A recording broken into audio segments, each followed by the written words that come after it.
Hello, and welcome to today's Benton House Bites, short Alzheimer's and memory care orientation videos designed to teach caregivers how to help relieve common behavioral symptoms associated with memory loss.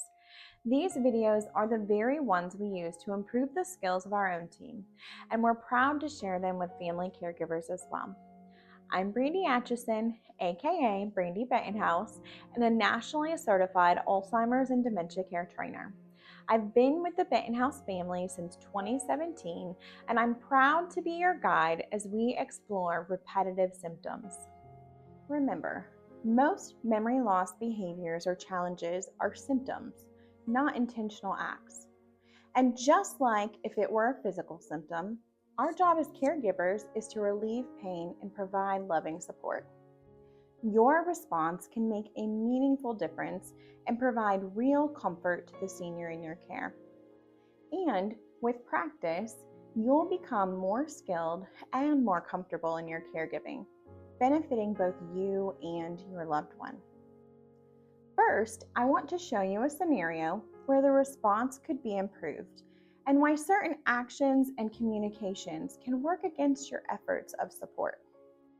Next, I'll show you a successful interaction with a better response and offer some tips to implement in your own caregiving.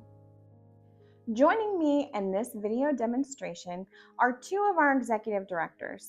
Kim Davis has been in the Benton House family since 2020 and serves in our Blue Springs community. And Chelsea Kapka has been at our Benton House family since 2018 and serves in our Olathe community. They're both fantastic representatives of our company and skilled practitioners themselves. In this demonstration, Kim will be playing the role of the caregiver, and Chelsea will be playing the role as a loved one. Repetitive symptoms can be common with dementia. Individuals may repeat questions, actions, or movements. Some common causes of repetitive symptoms include increased memory loss, where the brain cells have deteriorated, and this leads to difficulties with communication, or they just don't remember that they just asked that question. They're seeking comfort, security, and familiarity. Repeated symptoms can be a sign of anxiety, confusion, and frustration, and they're trying to cope, and this may help calm them. They may also follow you around because they know that something's missing, and they think that you have the answers, so they want to stay close for that security. They also may have an unmet need, whether it's physically, like they're hungry or thirsty or need to use the restroom, or socially, where they're seeking attention or reassurance from a caregiver. Environmental factors also play a part, such as a new location or a busy setting. Sometimes these can trigger or even worsen repetitive symptoms. Let's take a look at a common response to repetitive symptoms.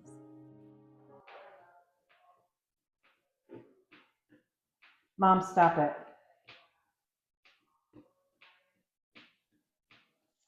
Mom, stop it. Okay?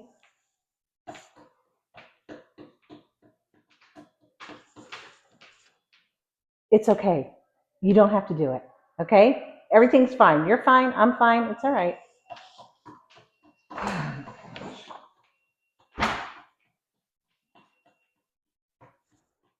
In this scenario, the family member wasn't showing patience for her loved one. Here are some key tips that can help you get a better response. Directly confronting, arguing, reasoning, or orienting a loved one to reality often just makes things worse. Telling your loved one to stop that, or you already asked that, or trying to reason about why they shouldn't repeat the behavior is almost always ineffective. They often don't understand or remember, and this leads to frustration and agitation. Orienting an individual to reality often leaves them feeling scared and upset and will just increase their agitation. Reacting with frustration or anger will likely increase anxiety or worsen symptoms. Our body language and tone of voice show our frustration and anger, so we want to pay attention to that and make sure we're not using sarcasm or mockery as a response. We want to avoid focusing solely on stopping the behavior. We want to focus on understanding why the behavior is happening and address the underlying needs and not just suppress the symptom. Let's take a look at a better approach in this situation.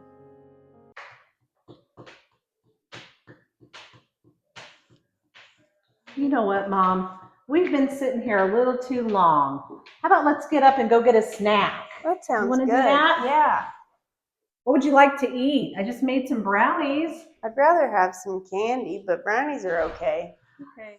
Hey, Mom. Mm-hmm. Here's a muffin. Oh, I great. just made those. Why Perfect. don't you give that a little try? And then you want to look at the newspaper? Mm-hmm. There you go. You can read all the exciting stuff that's happened today, all right? Who's RFK Jr.? This was a better approach that also had a better outcome. Some important things to consider when a loved one has repetitive symptoms would be to remain calm and patient. Avoid arguing or correcting the person. They may not remember what you previously said. We can also discover the trigger or the cause of the behavior. Use empathy to understand a loved one's perspective and determine if there's any unmet needs, like are they hungry or thirsty or need the restroom. We can validate their feelings. If an individual is asking the same question over and over again, it can be helpful to acknowledge their distress by saying, "You seem worried about finding that." This is a way to respond to the emotion behind the question or action, rather than the behavior itself. We can redirect or distract them and try to focus their attention on something of interest.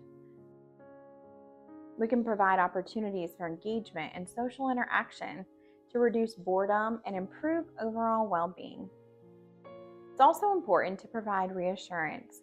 When we're gentle and calm, it helps to ease anxiety and confusion, and we can include the individual in our daily routine. This will help them to feel engaged and included. The use of visual reminders is helpful, so things like clocks and calendars and photographs or written responses can help with orientation when an individual repeats the same question. Maintain a routine and environment. Consistent routines and familiar surroundings can help reduce confusion and anxiety. We may need to modify the environment and reduce stressors that can create agitation and disorientation, like loud noises or dim lighting. And also be mindful of caregiver stress. It's important for caregivers to prioritize self-care and be mindful that not all repetitive behaviors are bad, especially if they aren't disrupting others or a safety concern. When we encounter challenging symptoms, it's important to remember that this is the individual's way of trying to communicate an unmet need, and it's up to us to try and figure it out in order to help them. Thank you for taking the time to watch this short video. I hope that you found it helpful. And remember, there is no perfection in the caregiving process, so always give yourself grace. You're doing the best you can during a very challenging time. By understanding a few key communication concepts and applying your learning, you will become increasingly confident in your caregiving. Please, never forget to enlist the help of others if you're having trouble. And this includes additional support from Benton House. If you'd like access to more Benton House Bites, our Confident Caregiving Workbook, or other caregiving at home tools, or if you'd like current pricing and availability for adult daycare or residency at one of our communities, please visit our website and contact your community of choice. We are here to serve you. Until then, be blessed in your caregiving journey, and love from your friend, Brandy Benton House, and the entire Benton House family.